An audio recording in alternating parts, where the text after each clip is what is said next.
What's up, everyone? Welcome back to another review. And this time we're taking a look at Friday the 13th, Part 2, the first of two movies to be directed by Steve Miner. Let's waste no time. Let's get right into it. Overall, I'm a big fan of Friday the 13th, Part 2. I think F13 Part 2 is one of the stronger movies in the entire franchise. I think this movie is light years better than that first movie. I think Steve Miner has better technical skill than Sean S. Cunningham. And I just think this movie, Part 2, has better characters, specifically of Ginny, played by Emmy Steele, the final girl. I think Final Girl Ginny is better than Alice, and that's not taken away from Alice, because Alice really earns her stripes in the third act of F13 Part 1. But Ginny, to me, just has a more stronger presence. Like, Amy Steele as an actress has a much more stronger presence. She has a much more of an assurance to her. And it also doesn't hurt that she also has a degree in psychology. And that actually comes to play in the third act, and it's done in a really, really cool and brilliant way. And it's also a nice little way to get a cameo from Betsy Palmer. But I'll talk about that when I get to it later on in the review. But yeah, Ginny is a final girl. What can you say about her? She's great. She's one of the better final girls. She actually takes the fight to Jason and holds her own and kind of gets him a couple of times. Like you see Ginny pull out a chainsaw. You see Ginny do a whole bunch of things to try to outsmart Jason, and she does it, and she does really good. I mean, you even have a scene where she kicks Jason right in the nuts. Yeah, no, poor Jason. He ain't right in the nuts. Goddamn. Yeah, Ginny's one of the better final girls of the F13 franchise. And you also got other characters like Paul, who is more or less the boyfriend of Ginny, who is the camp counselor of this movie. Paul's a good character as well. You know, he may not be as memorable as a Kevin Bacon or as a Bill from Part 1. But Paul has his moments. I kind of like the relationship between him and Jenny. You know, these two are more of the adults of the group, and they got more of a head on their shoulders. And I kind of do like the chemistry between Ginny and Paul. I believe it. I like it. John Fury also has one of the greatest scenes in the F-13 franchise when he does the campfire story about Jason to his group, and then you have Ted dressing up in the mask, just scaring everybody. I know the campfire story is a scene that's been riffed on and parodied all throughout horror history, and I'm not sure if this was the first, but it's damn sure the most memorable one. And of course, you gotta thank John Fury, who actually puts on a really good performance in that campfire scene. Like he really comes across as kind of creepy, telling the story about Jason and the urban legend. I like that. That's cool. Always like that scene. Really good scene. You also have the characters of Jeff and Sandra who are in this movie. They're just fodder. They're more or less like Marcy and Jack from Part 1. And that's basically what Jeff and Sandra are. Their biggest claim to fame in the F-13 franchise is the shish kebab scene in which Jason skews them with a spear. And Sandra, as a character, she gets a little bit more expansion when you get to Part 4 and her brother Rob and his revenge quest. But we'll get to that later on. But yeah, Sandra more or less is a minor character who is then given some importance later on in the franchise. But honestly, truthfully, Jeff and Sandra serve their purpose. They're the first two characters we meet when the movie begins going after the prologue, and yeah, that's basically it. They're more or less red herrings, and they're more or less the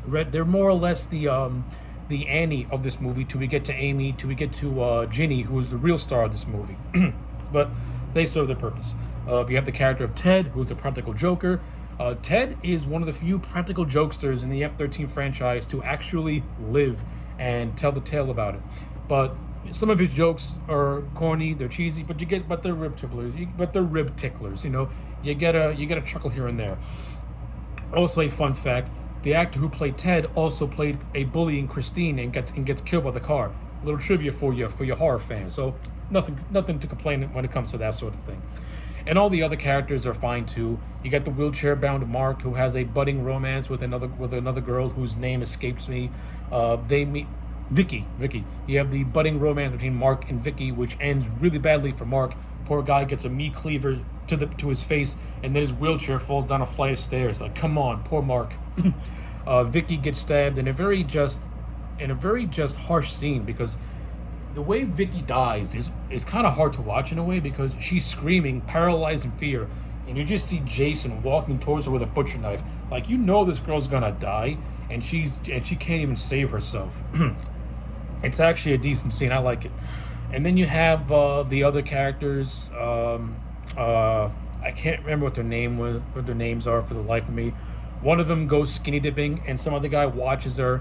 He gets caught in a booby trap. Jason comes in, slits him up, and then the other girl dies off screen when she sees the guy's body. You get stuff like that. That's actually pretty good.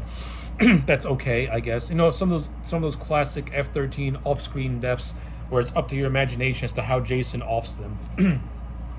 Speaking of which, yes, I'm gonna talk about Jason. This is the first movie to actually portray Jason as a fully formed character. Of course, he was in the first movie in a brief role played by Ari Lehrman as a little kid. In this one, he is played by both Warrington Gillette and Steve Dash. And whether or not you believe the story of Warrington playing Jason for certain scenes, but Steve Dash playing Jason for the majority of the movie, that's really on whose story you want to believe. I'm not here to debate that. I'm here to talk about Jason and how this movie handled him as a character. For the most part, I think Steve Miner handled Jason really, really well. And this is the debut of Jason. This is Farmer Jason, where he has the overalls and the potato sack, and this is like the first real look that Jason had. Of course, his look is heavily inspired by the Phantom Killer from the film The Night That Tedded Sundown, in which that killer wears a potato sack with two eye holes. Jason only has one eye hole. It's an iconic look. It's a memorable look. It's actually a really creepy look. Some say that the potato sack is much more creepier than the hockey mask. I think it's really all up to interpretation. I think the hockey mask is so ingrained with the Jason character that you're not scared of the hockey mask when you see it now. Like, you see that hockey mask, like, you know who that is, and you can't wait to see Jason in motion. I think the potato sack does add a certain level of dread to it, but at the same time, I can see how it can come across as silly. At the end of the day, the guy's wearing a bag over his head. It ain't really anything creepy about that. But to Steve Miner's credit, he presented Jason as this hulking, just mentally challenged guy who is just defending his territory, and I like it. For what it's worth, both Warrington Gillette and Steve Dash, for the respective scenes that they may have done in this movie, they did a good job at really trying to find a voice and a character for Jason. Now, of course, it's not until you get to later on in the movies with actors like Ted White and, of course, the GOAT Kane Hodder, where Jason goes from being just this killer with no emotion to having more character brought to him. Now, again, when I get to part 4 and when I get to the Kane Hodder movies, I'll elaborate on those. I'll give more detail on how I think those performances hold up now. But for this first movie, as I said multiple times already, it was fine for what it was. I think Jason, he's badass in this movie. He does his thing. He comes across as creepy. He comes across as vicious and violent. He comes across as a threat that you want to see Jenny survive because he's just completely unstoppable. So I got absolutely no complaints about that. Really well done. I like it. Now, let's talk about Steve Miner. Steve Miner as a director, as I said earlier, I think he did a better job at making this movie than Sean Cunningham did the first movie. And I think that's because Steve Miner really, you could tell Steve Miner took notes from that first movie. And even though he mimicked Sean Cunningham's style, which he did, I think Miner brought more of a visual flair to it. Like, Steve Miner made this movie gave this movie a sense of like a brisk pacing, so to speak. Like, the scenes that needed to be suspenseful, I thought he did a really good job at creating that suspense. And then when the action kicks in the third act, it's nonstop, and it goes good. Yeah, I don't really have a whole. I mean, of course, I also like the wry sense of humor that Steve Miner puts into this movie. Like, you have a scene of a dog getting lost in the woods, and then seeing Jason, and then it cuts to a bunch of dogs on a hot dog grill. When one of the girls discovers a dead body, she screams into the camera, and then it segues to a guy playing a guitar. Like, it's certain moments like that that give you some chuckles, and those are like visual. That's like visual comedy for this movie. It's like a dark sense of humor, and Steve Miner did a really good job at pulling that off. There's some of my favorite transition scenes in the whole movie, in this movie. To be honest with you, it's good stuff. So yeah, like, Steve Miner's direction, really well done. How Jason portrays the character, for the most part, I actually really do like it. How some of these characters are handled, I thought was actually pretty good. Again, some are better than most. I think Paul and Ginny are really the two standouts, and you got a couple of the counselors who stay behind. They stand out as well, like Mark and Vicky and Jeff and Sandra for the most part, and Ted the comedian. They're developed enough where you like them, and then when you see them get killed, you feel a sort of compassion for them, because anyone can relate to being one of these kids and going to summer camp and just wanting to do certain things.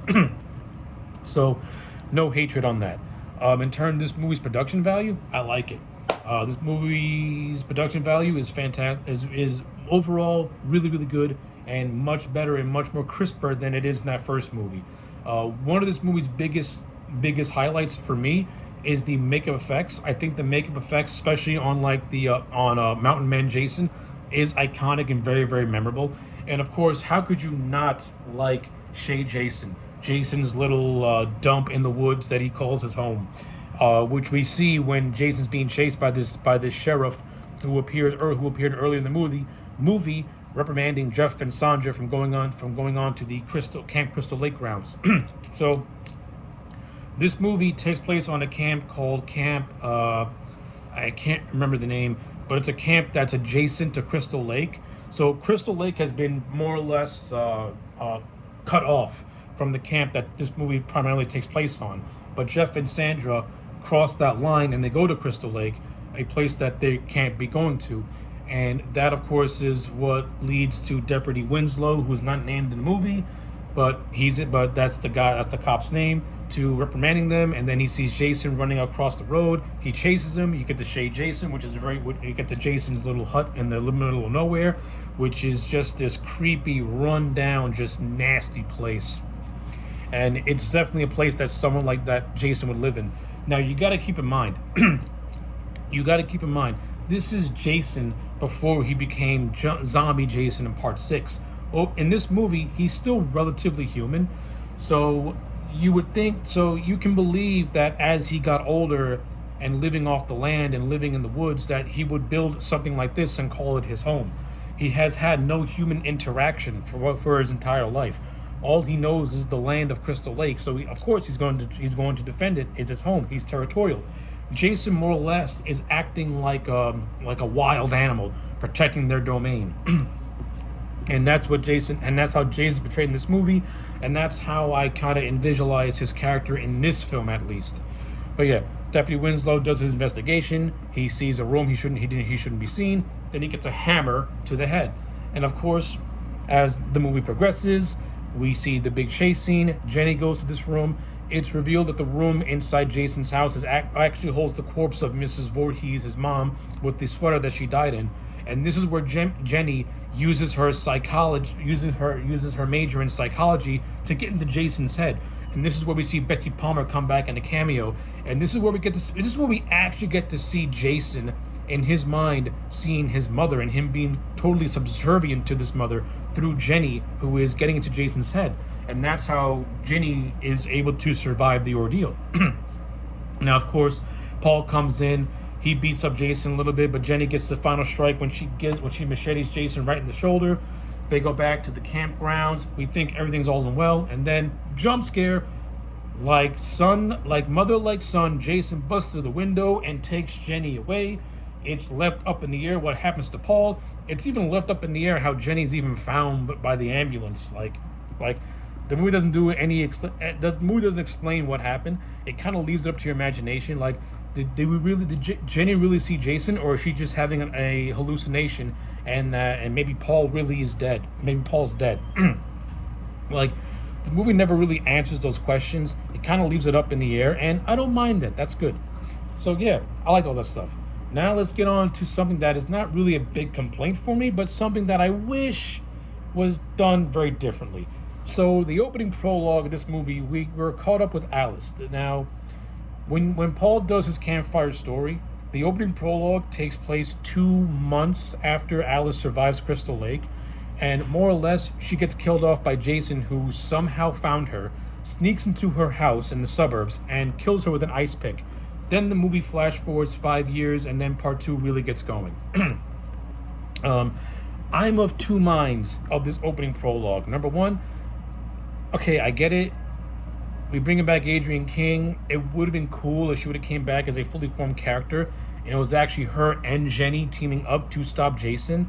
And I think this movie would have been cooler if the first half of this movie was Alice trying to convince everyone that what happened to her at Crystal Lake with Jason coming out of the water was real.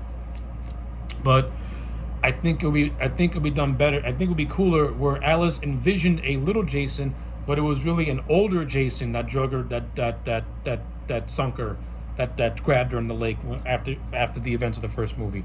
I think that could have been a cool twist if the movie would have went there, but it didn't.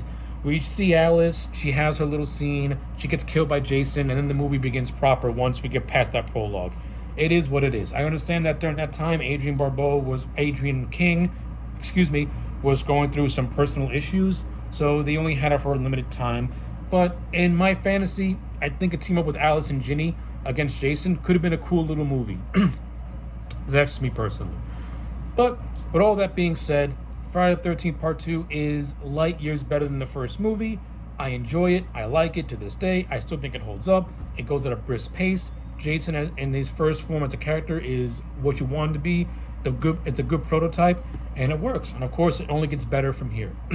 So, with all that being said, my overall grade for Friday the 13th Part 2 is going to be a solid 8 out of 10. I thoroughly enjoyed this movie, and that's really all I got to say. So, like this video and subscribe, and I'll check you back next time for more.